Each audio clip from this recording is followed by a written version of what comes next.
हमारी पुलिस बड़ी अजीब है। आम आदमी की अगर लाखों रुपया चोरी हो जाए तो उनके कानों पे जूं तक नहीं रहेंगे, या आप लाखों चक्कर काट लो लेकिन कोई फर्क नहीं पड़ेगा पुलिस थाने के। लेकिन अगर मान लो किसी बड़े साहब की बेटी का जूता भी अगर चोरी हो जाए तो पुलिस आकाश पाताल में से खोज के ले आएगी। एक रेलवे के बड़े अधिकारी की बेटी के जूते ट्रेन में से चोरी हो गए। बड़े साहब ने रेलवे पुलिस को आदेश दे दिया कि जूते हर हाल में आने चाहिए, और आखिरकार पूरे महीने भर की मशक्कत की पुलिस वालों ने, और उसके बाद में वो जूते ढूंढ के ले आए। लेकिन जिसने चुराए उसके बारे में अगर आप जानोगे तो चौंक जाओगे। तो उत्तर प्रदेश की बरेली के गवर्नमेंट रेलवे पुलिस यानी कि जीआरपी ने कमाल कर दिया। उसने ओडिशा के डिविजनल रेलवे मैनेजर यानी कि डीआरएम की बेटी के जूते ढूंढ के निकाल लिए। क्या ढूंढ के निकाल लिए? जूते ढूंढ के निकाल लिए। बीती 4 जनवरी को डीआरएम विनीत सिंह की बेटी जो जूते थे वो ट्रेन यात्रा के दौरान खो गए थे।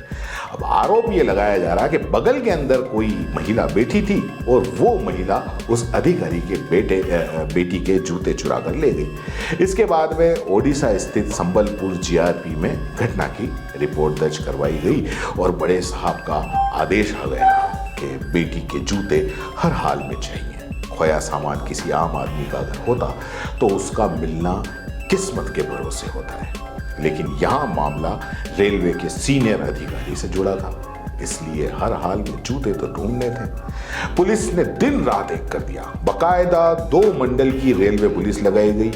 1.5 महीने की इन्वेस्टिगेशन की गई। इतनी इन्वेस्टिगेशन तो किसी मर्डर की नहीं होती है जितनी इन्वेस्टिगेशन इस जूतों को ढूंढने के लिए की। लेकिन बहरहाल इन्वेस्टिगेशन की गई और जो मीडिया में रिपोर्ट छपी उसके मुताबिक गायब हुए जूतों की जो कीमत थी वो 10,000 रुपए थी।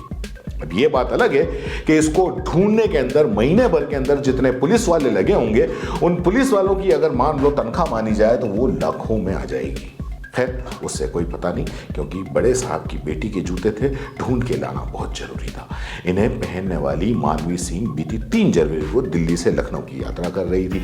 उनके साथ में दूसरी बर्थ पर एक अन्य महिला भी थी। मानवी ने बताया कि 4 जनवरी की सुबह 3:45 बजे के आसपास वो महिला बरेली जंक्शन पर उतर गई। उसने कुछ देर बाद जब मानवी ने अपने जूते देखे तो मिले ही नहीं।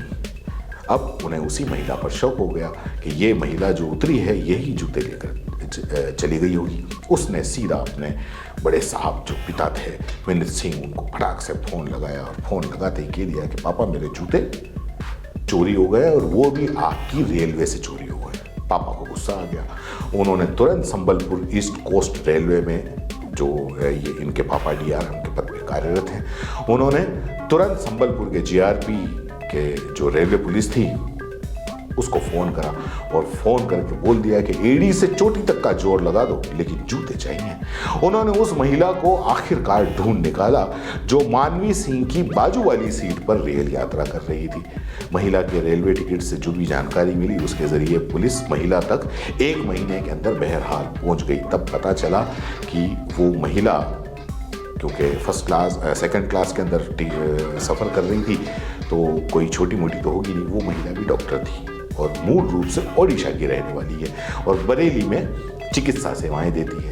आरोपी एक डॉक्टर है, ये जानकर सभी हैरान रह गए। रिपोर्ट के मुताबिक इस महिला ने मानवी सिंह के जूते पहनकर निकल जाने की बात कबूल ली, लेकिन उसने ये भी बताया कि उसने कोई चोरी नहीं की, गलती से वो मानवी सिंह के जूते उसने ले लिए। पुलिस ने महिला के जूते बरामद कर लिए। फिलहाल पुलिस ने एक अच्छा काम किया और वो अच्छा काम ये किया कि उस गलती को गलती ही रहने दी और उस महिला की पहचान उजागर नहीं की। तो ये काफ़ी अच्छी बात हुई। पुलिस कह रही है कि वो इस मामले की जांच कर रही है। बहरहाल सभी को खुश होना चाहिए क्योंकि एक बहुत बड़ी घटना थी। उस बहुत बड़ी घटना की 1 महीने की इन्वेस्टिगेशन करके आखिरकार बड़े साहब की बेटी के जूते